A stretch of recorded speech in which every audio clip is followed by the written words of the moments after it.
대제목은 예수 그리스도의 교회라는 제목입니다. 오늘의 주절은 에베소서 4장 13절에서 16절까지입니다.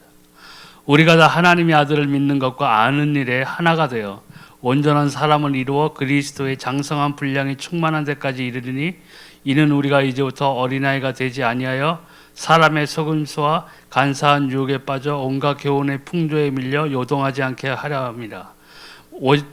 오직 사람 안에서 참된 것을 하여 범사의 그에게까지 자랄지라. 그에게서 온몸이 각 마디를 통하여 도움을 받음으로 연결되고 결합되어 각 지체의 분량대로 역사하여 그 몸을 자라게 하며 사랑 안에서 그 스스로 세우느니라. 아멘. 예수 그리스도를 개인적으로 고백하고 영접하면 이 하나님의 자녀로 그리스도의 몸된 교회의 일원이 되고 또 한 지체가 되어 그리스도의 몸을 세우게 됩니다. 하나님은 구원받은 우리들이 교회 공동체의 일원으로서 신앙이 성장하기를 원하시는 것이죠.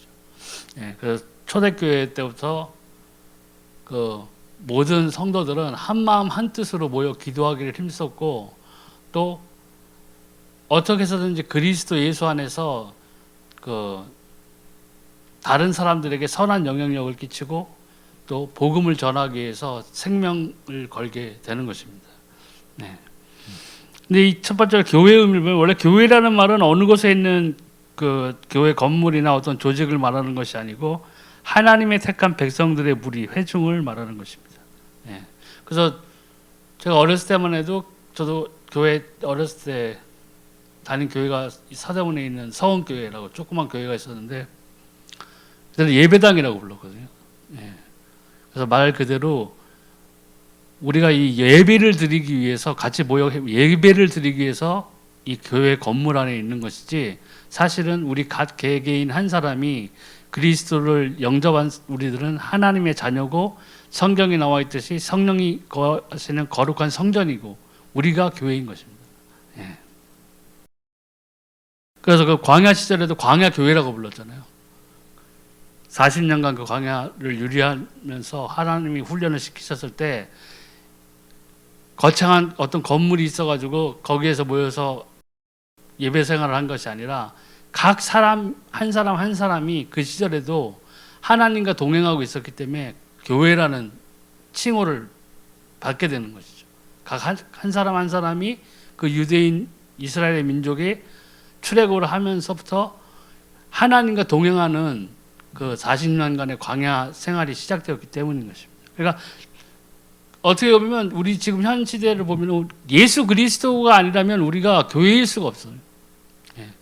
예수 그리스도를 떠난 상태는 아무것도 아니라는 상태예요. 그래서 우리가 스스로가 항상 자각하고 명심해야 될 것은 우리가 내가 예수 그리스도 안에 있느냐 없느냐를 항상 점검해야 될 필요가 있다는 것이죠. 누가 그것을 지적해 주거나 누가 얘기해 줄 수가 없는 부분이에요. 어떻게 옆에 앉아있는 집사님이나 장로님한테 그러겠어요. 장로님 보니까 한 3일은 떠나 계신 것 같은데 다시 들어오세요. 이렇게 할 수가 없잖아요. 우리는 자가 점검을 해야 돼요. 항상 내가 시련이 있고 잘못된 길을 가고 있거나 어떤 환경에 문제가 생기거나 억압을 받는다거나 이랬을 때는 자꾸 남 탓을 하거든요. 남 탓을 하고 교회 탓을 하고 목사님 탓을 해요. 근데 자세히 살펴보면은 원인은 자기한테 있는 거예요. 나한테 있다고요. 내가 변하지 않고 내가 하나님께로 돌아가지 않으면 옆에서 아무리 기도를 해줘도 굉장히 힘든 거라는 거죠. 왜? 내가 내 자신이 속해 있어야 할 포지션에 돌아가야 되는데 거기에서 빠져나와서 예수를 떠난 삶을 살고 있는데 어떻게 기도 응답이 오고 나의 환경이 변화해지고 내게 좋은 일들만 일어나는 거죠. 안 된다는 거죠. 또 예수님께서 세우신 교회. 그래서 마태복음 16장 18절에 또 내가 내게 이르노니 너는 베드로라 내가 이 반석 위에 내 교회를 세우리니 음부의 권세가 이기지 못하리라. 아멘. 가톨릭은 이걸 엉뚱하게 사용해서 교황의 시초로 이제 베드로를 내세우고 뭐 이렇게 해가지고 잘못된 쪽으로 빠져나갔는데 그게 아닌 거죠. 여기서 앞에서 보면 이 베드로가 고백을 했잖아요. 예수님께서 제자들이 세상을 두루다니면서 귀신도 쫓아내고 모든 것을 경험해보면서 다시 예수님께로 돌아왔을 때 예수님이 하신 말이거든요. 세상 사람들이 나를 누구라 하냐, 선지자요, 누구의 부활이요, 뭐 이런 소리들을 한다는 것을 얘기를 해줬어요. 예수님이 바로 물어보죠. 그럼 너희는 나를 누구라 생각하느냐 했을 때 베드로가 정답을 외쳤거든요. 주는 그리스도시요 살아계신 하나님의 아들이십니다. 이 고백을 통해서 받은 축복이 이 축복이었어요. 이게 똑같이 지금 이 시간 이 시대에도 하나님께서는, 예수님께서는 나에게 물어보고 있다고요. 너는 도대체 나를 누구라고 생각하느냐? 아파트 청약 잘 되게 해주는 사람으로 생각하느냐? 네 재산 증식을 위한 자본주의의 선구자로 나를 생각하느냐? 그것은 결국은 그 답은 뭐냐면 내가 어떻게 행동하고 있느냐가 그 답인 거예요. 내 머릿속으로는 예수님 그리스도시죠. 살아계신 하나님이시죠. 할 수 있는데 내가 설상 지금 하고 있는 행동들은 예수 그리스도를 믿는 그 삶의 모습이 아닐 수 있다는 거예요. 그게 더 힘들어지는 거죠. 근데 예수님은 분명히 말씀하셨어요. 우리 이 고백이 진짜 참 진심 우리 삶에서 우러나온 고백이라면은 우리는 삶 자체도 그렇게 살아가야 돼요. 이중 분할이 되는 게 아니고 교회에서 삶, 만점짜리 삶, 거룩한 삶, 사람들에게 칭찬받는 삶, 일주일에 하루 있고 나머지 나가서 6일은 완전히 전쟁터에 나선 장수처럼 앞에 있는 모든 걸리적거리는 것들은 다 내 적이다 하고 다 쓰러뜨리고 짓밟고, 내가 잘 살아보겠다, 내 가족이 최고다 해서 남들을 무너뜨리고 쓰러뜨리고 하는 그런 삶을 살고 있다면 그 크나큰 잘못이라는 얘기죠. 크리스찬의 삶은 그런 삶이 아니라는 거예요. 오히려 교회 밖에서 더 사람들에게 선한 영향력을 끼치고 복음을 전하기 위해서 내 삶의 모습이 점점 예수님을 닮아가는 삶이 돼야 된다는 거죠. 그게 진정 교회니까요. 그래서 예수님께서 세우신 교회라는 거예요. 또 두 번째로 예수 그리스도의 교회, 그 보편적인 무용교회, 주님을 머리로 한 하나의 교회입니다. 그래서 에베소 1장 22절 23절에 보면 또 만물을 그의 발 아래에 복종하게 하시고 그를 만물 위의 교회의 머리로 삼으셨느니라. 교회는 그의 몸이니 만물 안에서 만물을 충만하게 하시는 이의 충만함이니라. 아멘. 그래서 우리가 이 교회에 모여서 이 건물 안에서 친교를 나누고 예배를 드리고 찬송을 하고 기도하는 이유가 바로 이것을, 내 삶에서 예수 그리스도가 우리의 머리라는 것을 인정하는 삶이 되어야 돼요. 정말 특수한 경우 빼놓고. 저 북한에서 정말 쪽 성경 그거 하나 가지고 평생을 하나님만 바라보면서 예수 그리스도를 찬미하는 그런 숨어서 동굴 속이나 이런 데 숨어서 하는 그런 특수한 경우가 아니고, 누가 우리 교회에 온다고 그래서 누가 돌 돌리진 않잖아요. 잡혀가진 않잖아요. 그렇기 때문에 우리는 이 교회 안에서, 이 건물 안에서 마음껏 하나님을 찬미하고 찬송하고 기도할 수 있는 이 행복을 누릴 수 있는 거예요. 그러므로서 우리가 우리의 행동으로 이 예배를 통해서 예수 그리스도께서 우리 교회의 머리, 각 사람의 지체들의 머리라는 것을 인정하는 것을 예배를 통해서 우리가 보여드리는 것이죠. 또 지교회가 있습니다. 성경에 보면 일정한 지역 안에 있는 신자들의 모임이죠. 사도행전 11장 25절 26절, 갈라디아서 1장 2절 3절에 보면 바나바가 사울을 찾으러 다소에 가서 만남에 안디옥에 데리고 와서 둘이 교회에 1년간 모여 있어 큰 무리를 가르쳤고 제자들이 안디옥에서 비로소 그리스도인이라 일컬음을 받게 되었더라. 함께 있는 모든 형제와 더불어 갈라디아 여러 교회들에게 우리 하나님 아버지와 주 예수 그리스도로부터 은혜와 평강이 있기를 원하노라. 아멘. 그러니까 이것은 그 당시에 특수한 상황이기도 했지만은 사도 바울은 그 당시에는 이제 복음을 계속 전달시키고 제자들을 세웠어야 돼요. 왜냐하면 지금처럼 자동차가 있고 기차가 있고 비행기가 있어가지고 하루 만에 생활권을 왔다 갔다 하면서 이동할 수 있는 그런 상황이 아니었다고요. 잘해봐야 나귀 타고 다녔을 거라고요. 사도 바울이. 그러면 어디를 가든 지금처럼 뭐 대도시라고 해봤자 몇 가구 안 됐. 그리고 지금처럼 이런 큰 대도시도 아니고 사람들이 유목민처럼 열기저기 저기서 불학생활을 하고 하는 그런 생활이었을 거란 말이죠. 그러니까 사도 바울은 거기다가 제자를 세우기를 결심한 거예요. 가장 좋은 방법이었죠. 왜? 한 무리를 가르칠 사람을 만들어 놓고 지도자를 세워놓고 다른 곳에 가서 또 다른 사람들에게 복음을 전하면서 거기에서 제자를 삼고 거기에서도 내가 사도 바울이 떠나 있어도 지속적으로 복음을 얘기할 수 있는 지도자들을 세워놓은 것입니다. 이렇게 지교회의 형태가 되는 것입니다. 예. 또 가정교회가 있었습니다. 초대교회 당시 핍박이 있는 지역에 개인의 집을 중심으로 모인 성도들이 모이게 됐죠. 고린도서 16장 19절, 골로새서 4장 15절. 아시아의 교회들이 너에게 문안하고 아골라와 브리스가와 그 집에 있는 교회가 주 안에서 너희에게 간절히 문안하고 라오디게아에 있는 형제들과 눈바와 그 여자의 집에 있는 교회에 문안하고. 예, 가정교회가 있어요. 근데 이 당시는 중요한 게 뭐예요? 핍박이 있었다는 거예요. 예수를 믿으면 죽는 시대였다고요. 여기를 보고 갑자기 은혜 받아가지고 그렇다. 교회 갈 일이 뭐 있나? 아유, 멀어 죽겠는데. 나도 오늘부터 우리 집은 가정교회, 행복한 가정교회.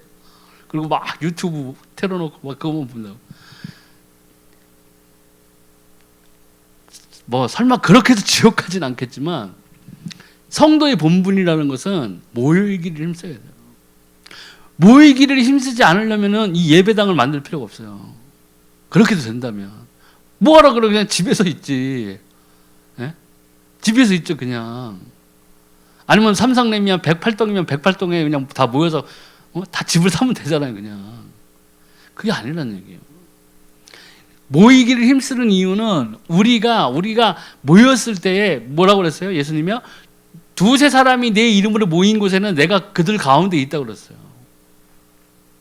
예배는 우리들에게 어떤 엔터테인먼트적인 기쁨을 주기 위해서 만드는 자리가 아니라는 거죠. 찬송을 막 내가 좋아하는 찬송을 목 터지게 부르는 막 아드레날린이 솟아나가지고 막 나 오늘 목청껏 불렀다. 이래서 막 만족감을 느끼는 것도 아니라는 거죠. 살아계신 하나님께 경배하는 자리예요. 인정하는, 하나님을 인정하는 자리라고. 내가 하나님의 자녀가 되었으므로 감사함으로 드려야 되는 예배가 되어야 되는 거죠. 그것이 진짜 하나님이 원하시는 신령과 진정을 다하는 예배가 되는 거죠.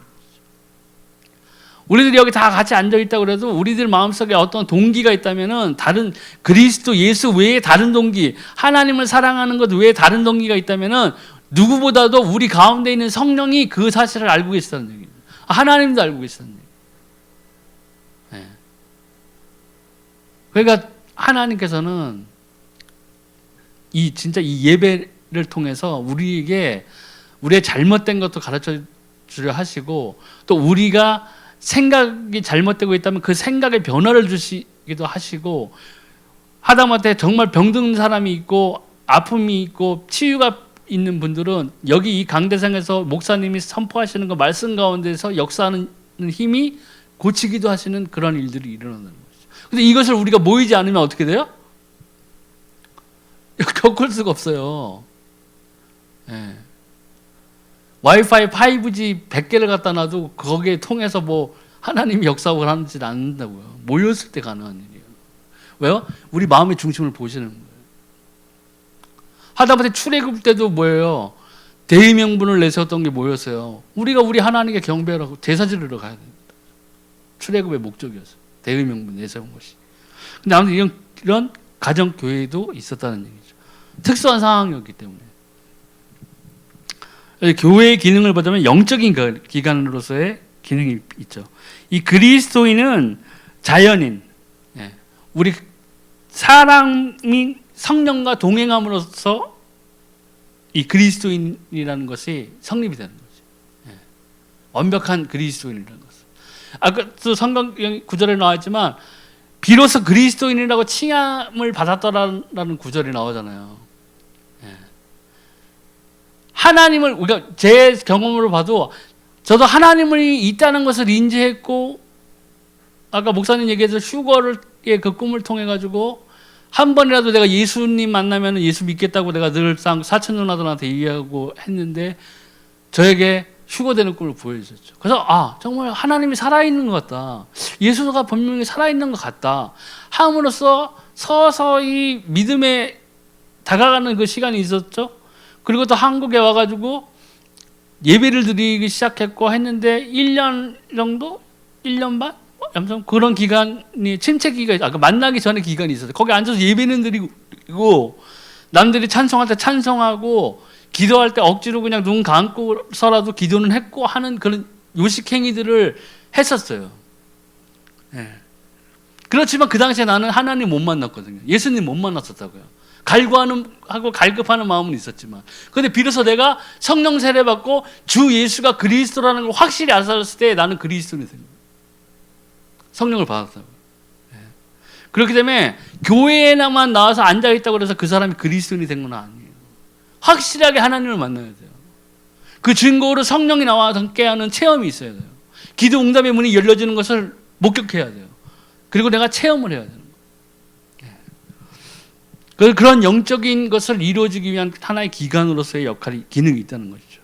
그럼 주님에게는 뭐냐? 이 모임무리, 우리 모든 각 사람이 하나님 만나고 성령을 동행하고 있는 사람들이 모인 무리가 플러스 성령이 바로 이 교회인 거죠. 그러니까 굉장히 중요하다는 거죠. 또 교회의 4대 기능을 보면 예배, 전도, 양육, 봉사입니다. 첫 번째, 예배가 가장 중요한데, 교회가 모이는 가장 중요한 이유는 하나님의 은혜로 구원받은 백성들이 하나님께 예배드리는 일이죠. 로마서 12장 1절에 그러므로 형제들아 내가 하나님의 모든 자비하심으로 너희를 권하노니 너희 몸을 하나님이 기뻐하시는 거룩한 산 제물로 드리라. 이는 너희가 드릴 영적 예배니라. 사도 바울도 이 예배가 얼마나 중요시 여겼냐면 산 제물로까지 드리라고 했어요. 우리 자신을 하나님 앞에. 그 예배가 그만큼 중요하다는 얘기죠. 그래서 요한복음 4장 24절에 보니까 하나님은 영이시니 예배하는 자가 영과 진리로 예배할지니라. 아멘.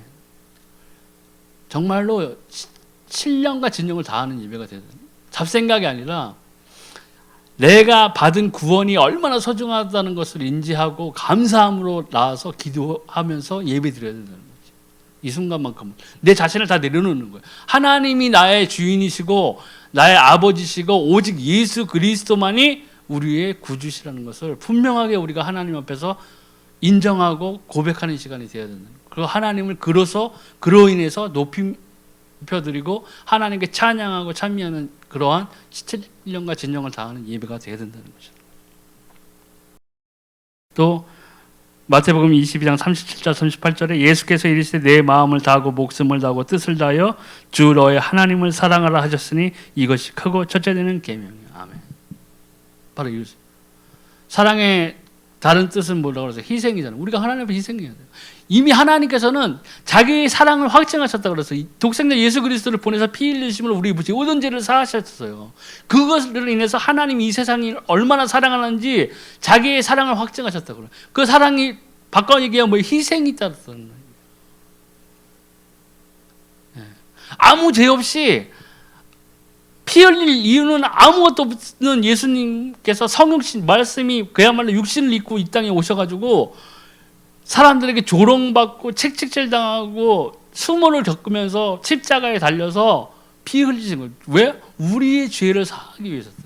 하나님의 말씀을 이루기 위해서였어요. 창세기 아담과 하와가 타락했을 때에 단 둘이 있었을 때에 하나님께서 했던 약속, 여인의 후손이 올 것이라는 그 약속을 지키기 위해서 모든 역사를 운행하셨고, 그리고 예수 그리스도께서 피 흘리심으로써 그 모든 언약을 성취하셨다는 거죠. 얼마나 놀라운 일입니까?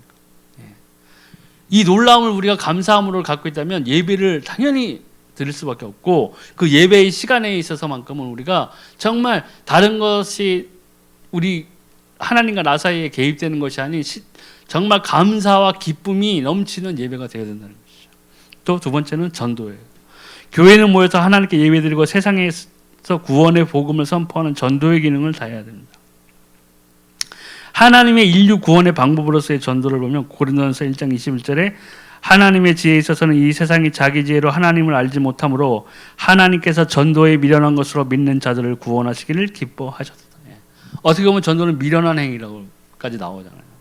근데 제 경험을 봐도 그래요. 우리 사촌 누나들이, 믿음 좋은 누나들이 막 진짜 막 교회 나가면서 핍박당하면서 막 해도 그냥 예수님밖에 없다고 다녔던 그런 누나들이, 저는 나이 차이가 많이 나거든요. 한 10살? 최소한 7, 8에서 10살 넘는 누나, 10년 이상 차이 나는 누나들이에요. 중학교 때부터 막 예수님 얘기했거든요. 안 믿었어요. 믿겨지지도 않고 아무리 말해도 안 들었어요. 내 마음의 문이 닫힌 탓도 있겠지만 아무것도 안 믿었거든요. 저는 무슨 불교 뭐 이런 거 하나도 안 믿었어요.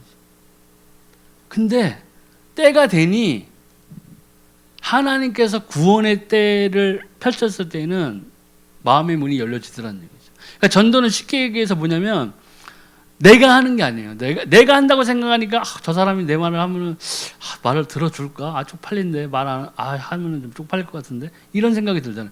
전도는 100% 하나님이 하시는 거예요. 성령이 하시는 거예요. 성령이 전도는 간단해요. 내가 복음을 갖고 있으면 하나님께서 내가 그 복음을 갖고 있고 내가 이 복음을 전하기로 마음을 먹고 내가 그것을 놓고 하나님께 기도하기 시작하면은 하나님께서는 내 주변에서 가장 복음에 갈급한 자들을 붙여주신다. 그렇기 때문에 몇 마디 안 했는데 그 사람들이 갑자기 마음의 문을 열고 예수님을 영접하죠. 구주를 영접한다. 전도를 해보면 알아요. 전도를 해보면 현장으로 나가보면. 그러니까 이 하나님이 전도에 미련한 것으로 믿는 자들을 축복하실 수밖에 없는 거죠. 또 이것은 주님의 지상명령이었어요. 그러니까 마태복음 28장 19절 20절에 그러므로 너희는 가서 모든 민족을 제자로 삼아 아버지와 아들과 성령의 이름으로 서례를 베풀고 내가 너희에게 분부한 모든 것을 가르쳐 지키게 하라. 볼지어다 내가 세상 끝날까지 너희와 항상 함께 있으리라. 아멘. 이 복음 전파가 뭐냐면 결국에는 하나님의 나라가 임하는 거거든요.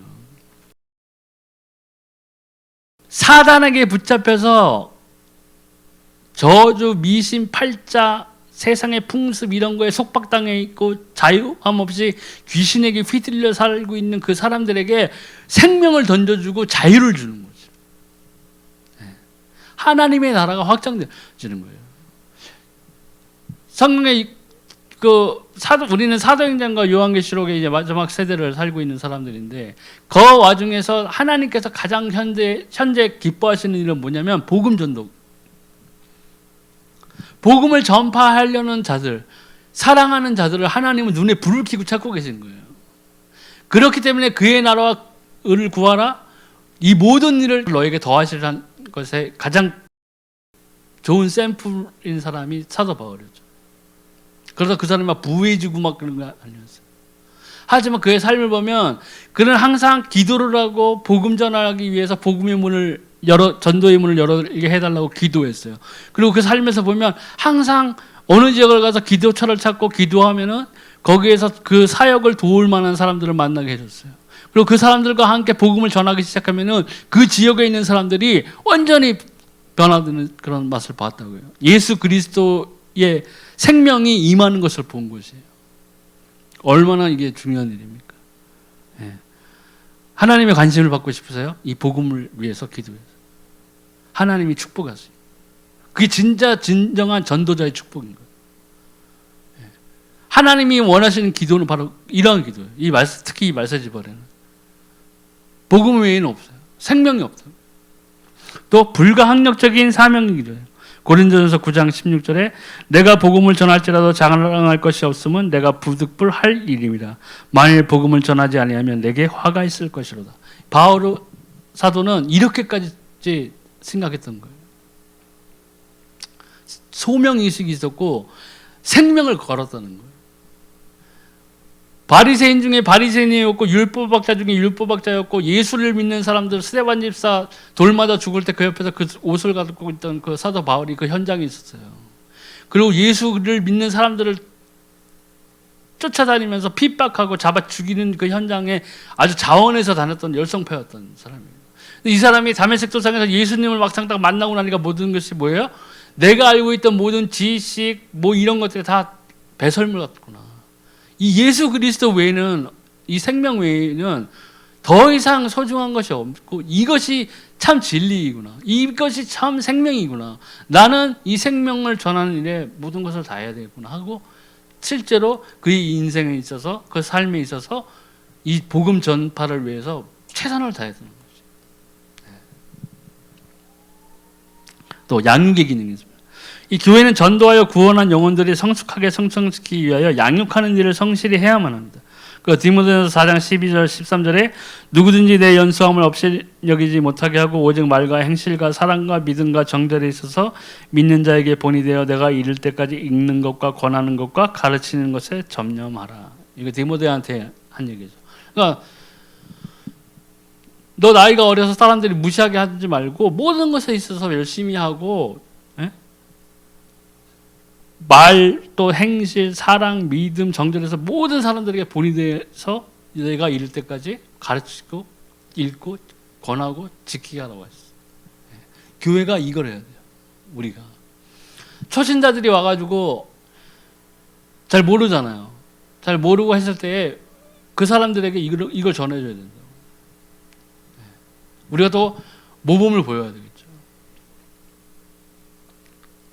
모범을 진짜 보여주고 그리스도인으로 산다는 것에 있어서 우리가 새로운 초신자분들이 준비되어지고 성장할 수 있게끔 우리가 도와드려야 된다.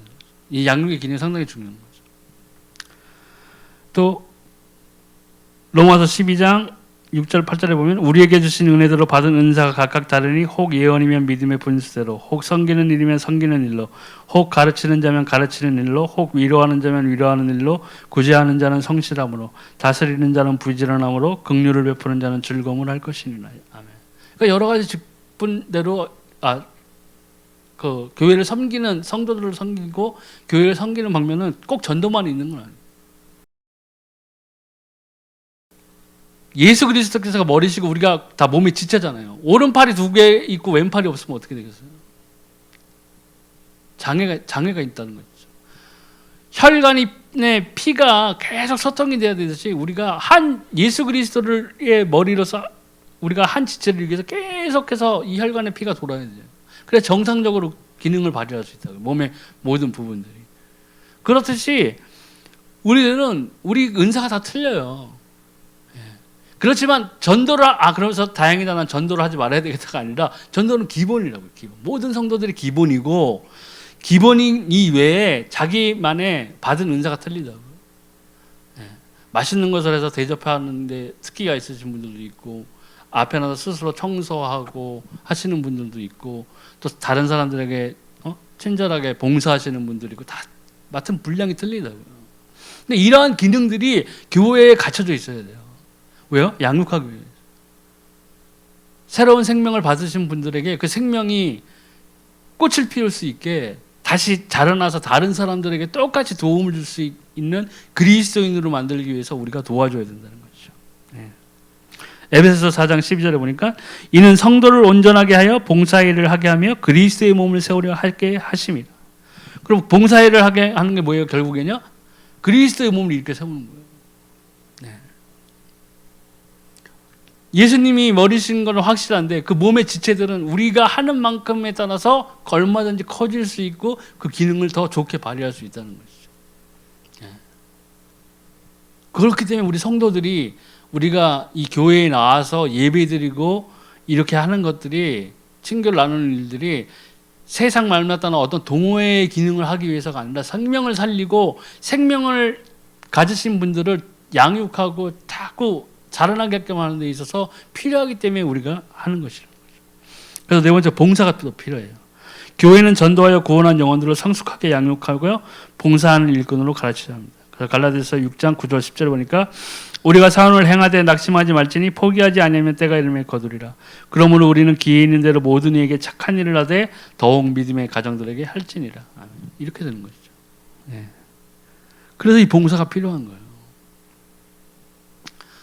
포인트 따기 위해서 막 하나님한테 포인트 따기 위해서 뭐 하는 게 아니라 청소하고 플러스 1점 이게 아니라고요. 침 한번 뱉었더니 마이너스 3점 되는 게 아니고 우리가 마땅히 해야 될 부분 굉장히 중요한 거예요. 이런 것들이요. 또 그리스도 일꾼으로 세워야죠. 고린도서 4장 1절에 사람이 마땅히 우리를 그리스도의 일꾼이요 하나님의 비밀을 맡은 자로 여길지어다. 아멘. 우리가 생명을 가진 자라면 그리스도의 군사들이에요. 그러면 그리스도의 군사고 그리스도의 일꾼이라고요. 가만히 서가지고 남을 부려먹는 그런 사람들이 아니라 우리가 모범을 보여서 우리가 그리스도의 마땅히 일꾼으로서 해야 될 일들을 해야 되는 것이에요. 예. 그래야 사람들이 우리를 그리스도의 일꾼이고 하나님의 비밀을 맡은 자로 여겨질 거 아닙니까? 그게 안 된다면은 사람들이 우리를 볼 때 그리스도인이라고 여기지 않을 수도 있다는 얘기죠. 굉장히 큰일 나는 얘기죠. 그래서 지금 쉽게 얘기해서 계속 조절하는 게 그런 거거든요. 마땅히 그리스도인의 삶을 살아야 되는데 그렇지 않게 산다는 거예요. 세상 사람들보다 더 악하게 산다는 거예요. 그러니까 계속 조절해서 듣는 거예요. 큰일이죠. 근데 우리가 그런 것들을 빠르게 시정하기 위해서는 먼저 우리가 그리스도인으로서 이 교회를 찾으시는 초신자들이나 이런 분들을 제대로 양육하고 봉사하고 참 그리스도인으로 사는 것이, 일꾼으로 사는 것이 어떤 것을 우리가 가르쳐야 되는 거예요. 우리가 본을 보여야 된다는 거죠. 또 예수님의 모범이다.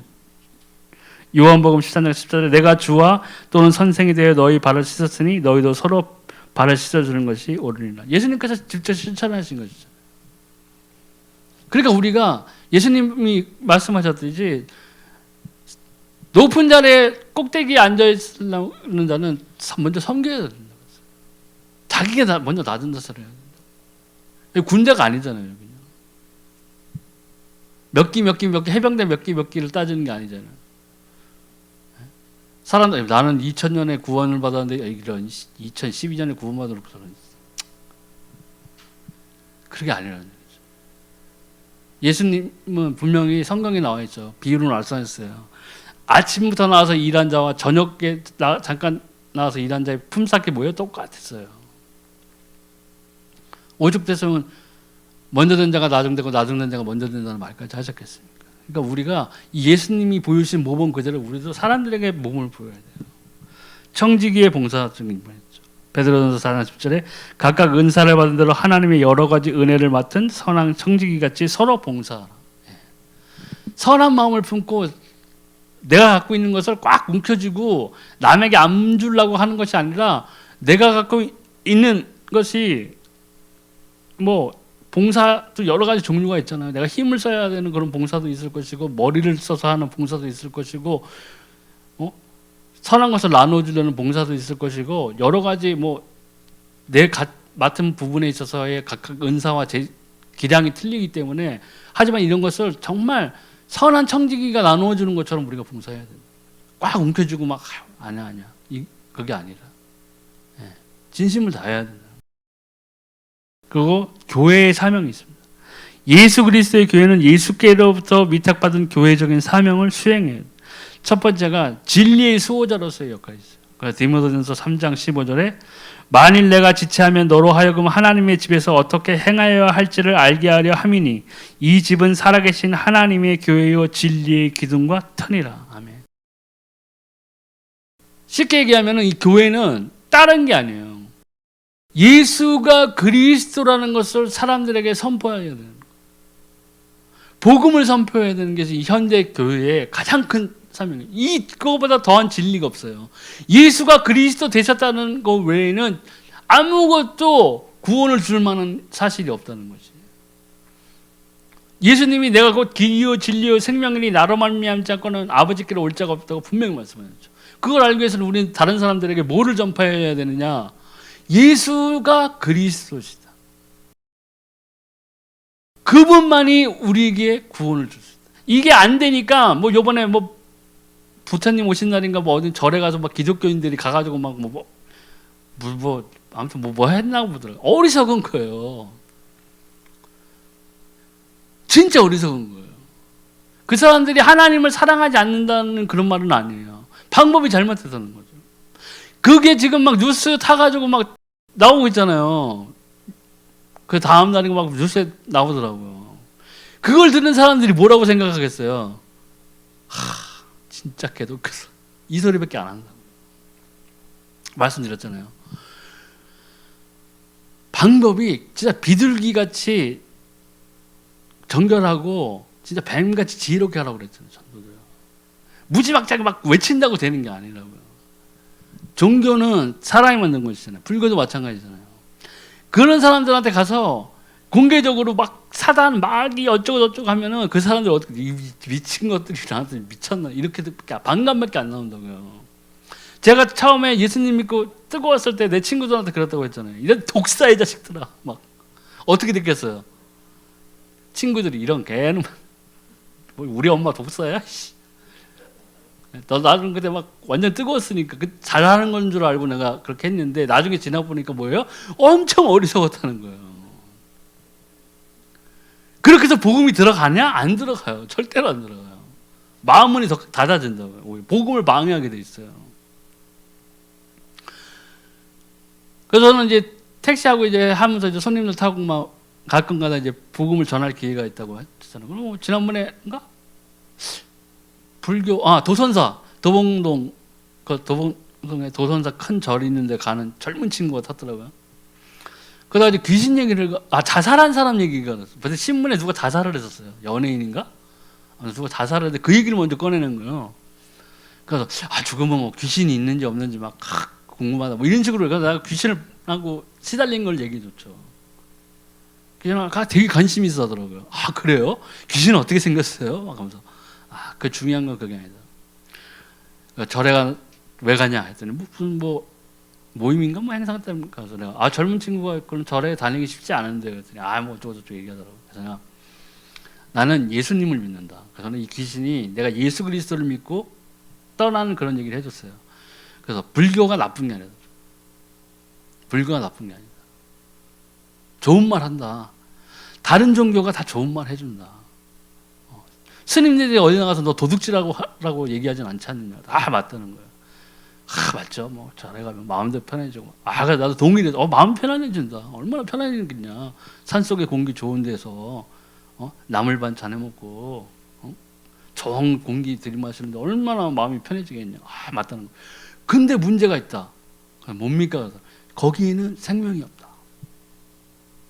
제일 중요한 거는 생명인데 불교든 이슬람이든 천도교든 여호와의 증인이건 뭐든 대순진리교회는 뭐가 없느냐? 생명이 없다.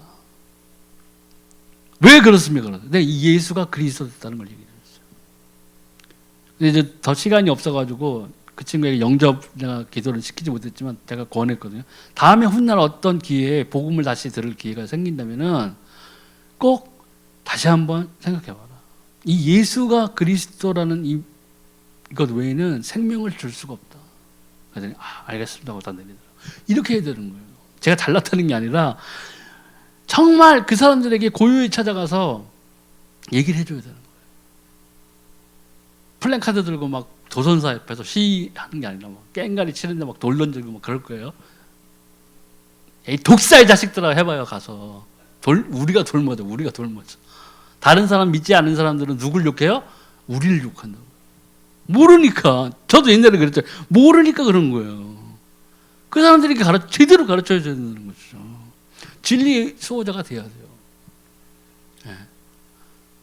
우리가 그 사람들에게 그렇게 싸울 경우에는 진짜 마지막 때에 666을 받느냐 안 받느냐 그 문제에 있어서는 또 우리가 목숨 걸고 싸워야 되는 거죠.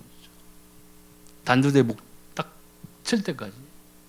제일 좋은 건 주가 되는 것인데 그거는 뭐 누가 알겠습니까? 누가 남을지. 그래서 이 그리스도에도 대행자인 것이요. 마태복음 25장 40절에 임금이 대답하여 이르시되 내가 진실로 너에게 이르노니 너희가 여기 내 형제 중에 지극히 작은 자 하나에게 한 것이 곧 내게 한 것이니라 하시고 하면. 그렇기 때문에 우리는 모든 일에 있어서 진심을 가져야 돼요.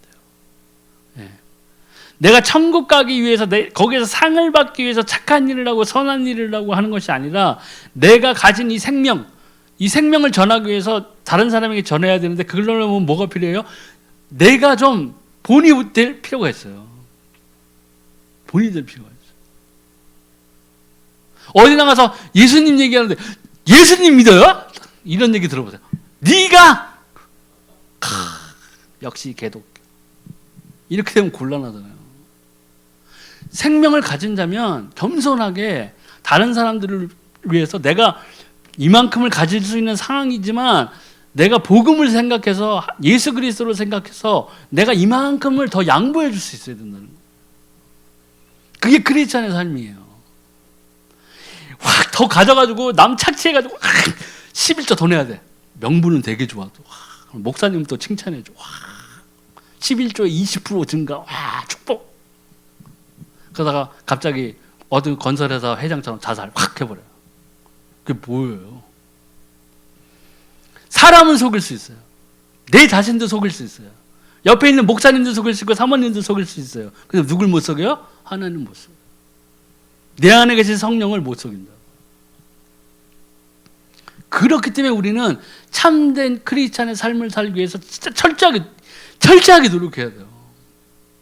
싸워야 된다고요. 내 자신을 복종시키게 하라고 그랬잖아요, 사도 바울이. 진짜 그런 처절함이 필요해요. 그래서 제가 요새 매일 집에만 있잖아요. 밖에 나가면 안 돼. 탈출해야.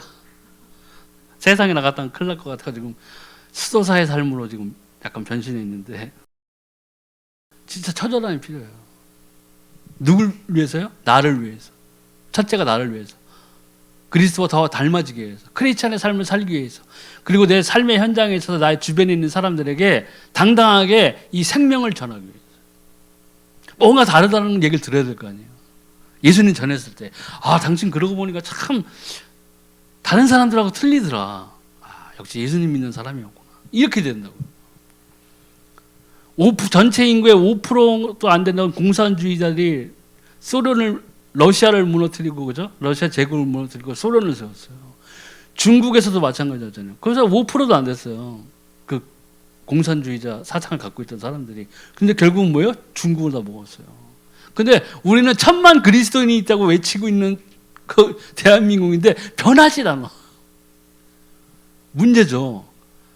1000만의 그리스도인이 있는데 있다고 막 홍보하잖아요. 지금도 뭐 1000만 그리스도인 막 이렇게 집회 나가면 뭐 이렇게 서 있고 하잖아요. 근데 1000만 명이, 우리 5천만 명이라고 치자고요. 1000만 명이 그리스도인이면은 내 주변에 있는 4사람만 더 전도하면 되잖아요. 그잖아요. 그럼 우리 완전한 기독교 국가가 될 텐데 아니에요. 변하지 않아요. 왜요? 하나님이 주무시고 계셔서 우리가 잘못된 거예요. 우리가 교회 다니는 사람들이 우리가 준비가 안 된 거예요. 집사가 되면 안 될 사람이 집사가 되고, 장로가 되면 안 될 사람이 장로가 되고, 목사가 되면 안 될 사람들이 목사하고 있다는 거예요. 말로만 크리스찬, 말은 잘해 무조건. 저 100분 토론 나가면 막 다 전 세계를 다 먹을 기세로 말을 잘하죠.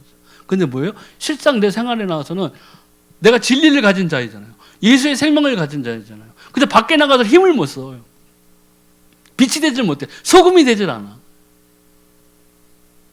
침묵해. 들킬까봐. 교회 다니는가 봐. 큰일 나는데. 이렇게 되는 거예요. 우리가 정말 변해야 돼요. 진리의 수호자라면 당연히 그리스도의 대행자가 되어야 돼요. 그렇잖아요.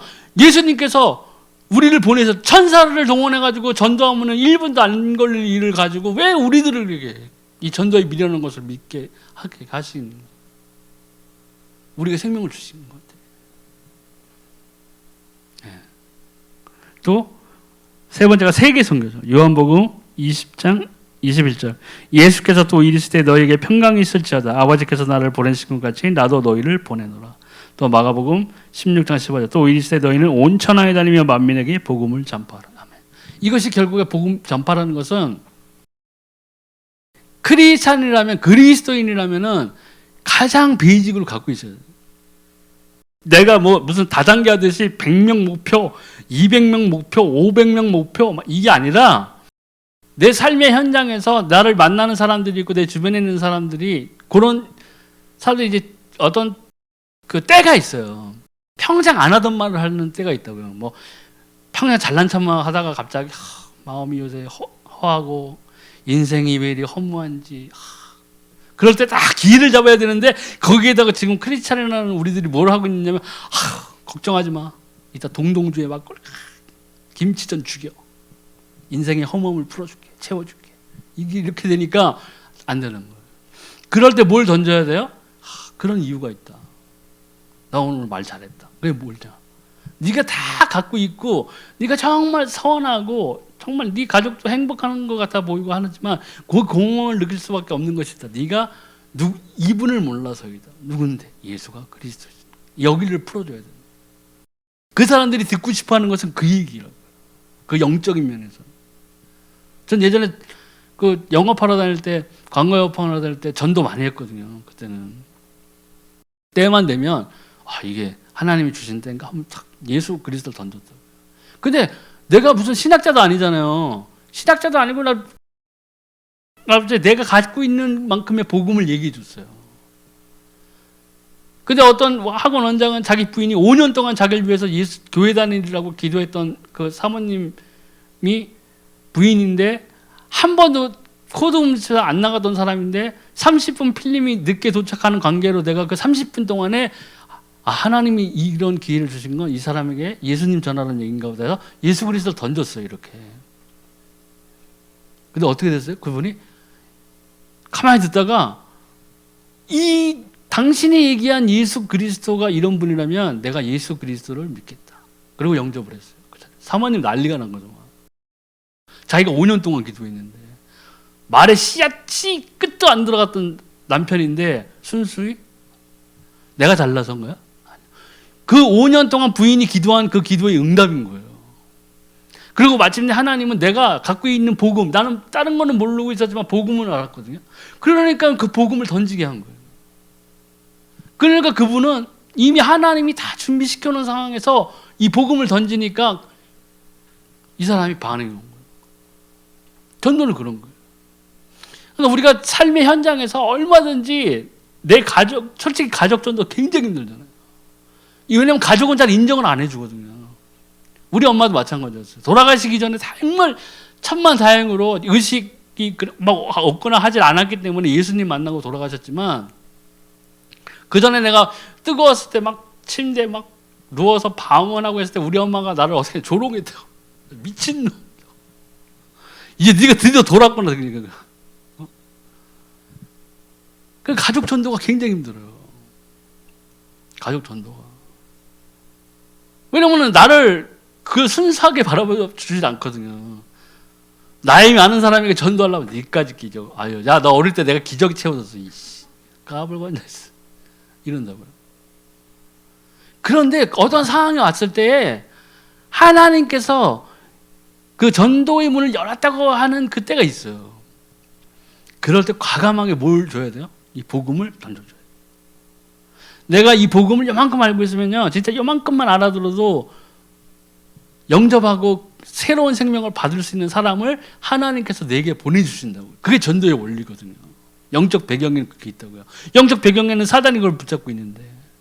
그런데 사람들은 많은 경우에 전도에 있어서 잘못 생각하죠. 막 교회 초청, 막 다 데려와. 막 과자 주고, 뭐 주고.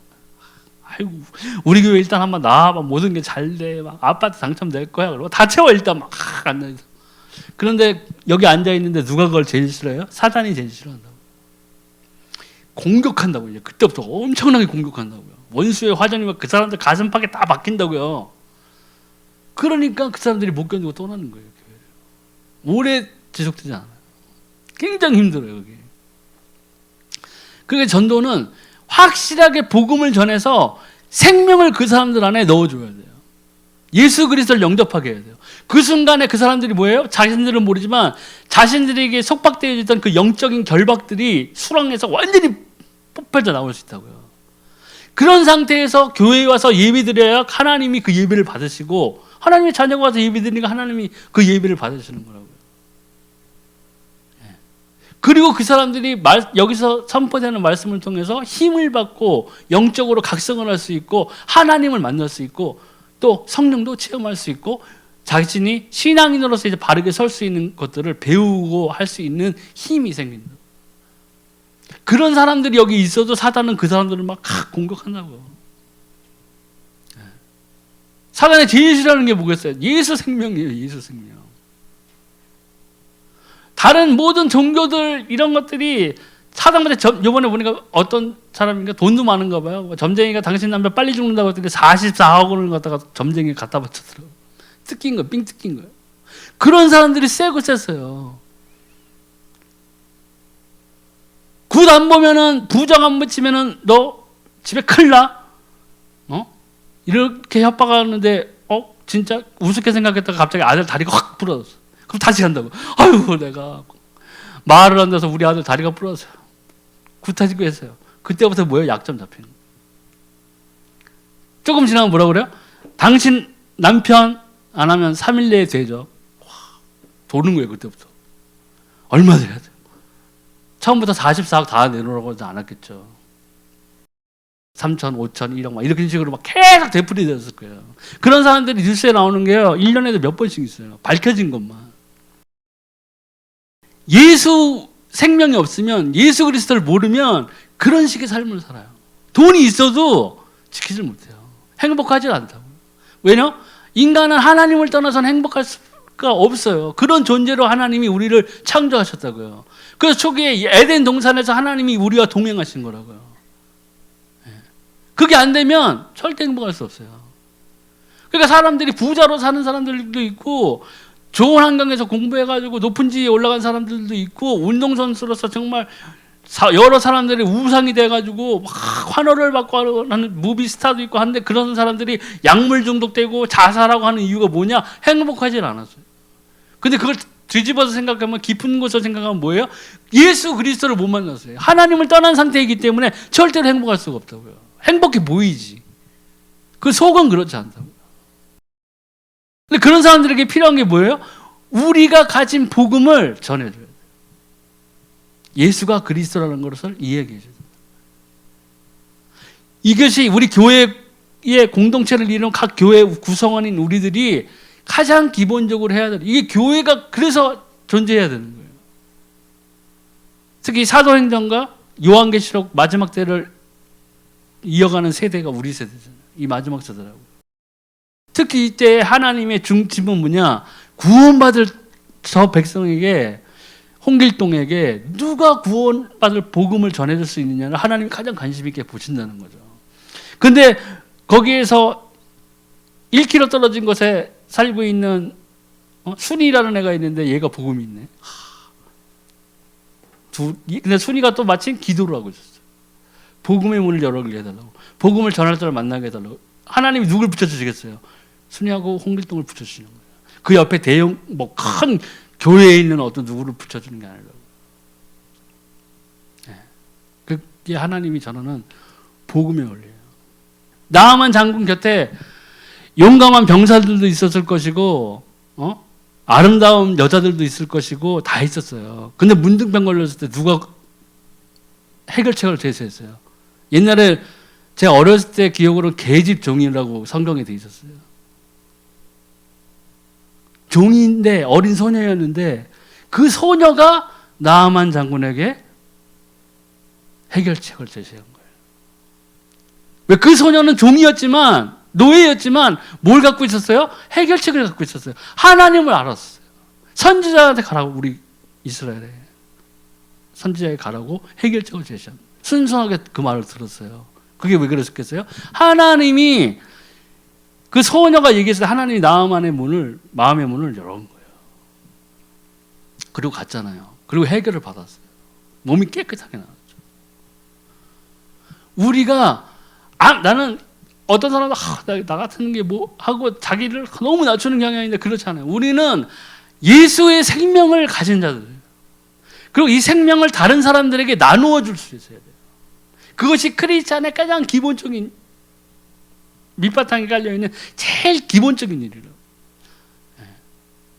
내가 죽을 때까지 100명을 해서 뭐 하늘의 별과 같이 큰 영광을 받기 위해서 막 이게 아니라, 그건 내가 천국 올라가서 하나님이 주실 일이잖아요. 막 내가 뭐 정립해 놓는 게 아니잖아요. 오늘 누구 전도했어?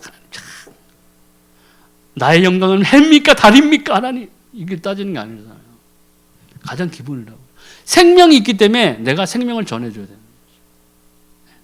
그래서 이런 것들이 다 어우러질 때 진정으로 오늘의 그 대제목처럼 이 예수 그리스도의 교회가 완전체를 이루게 된다는 것이죠. 오늘은 여기까지 말씀드립니다.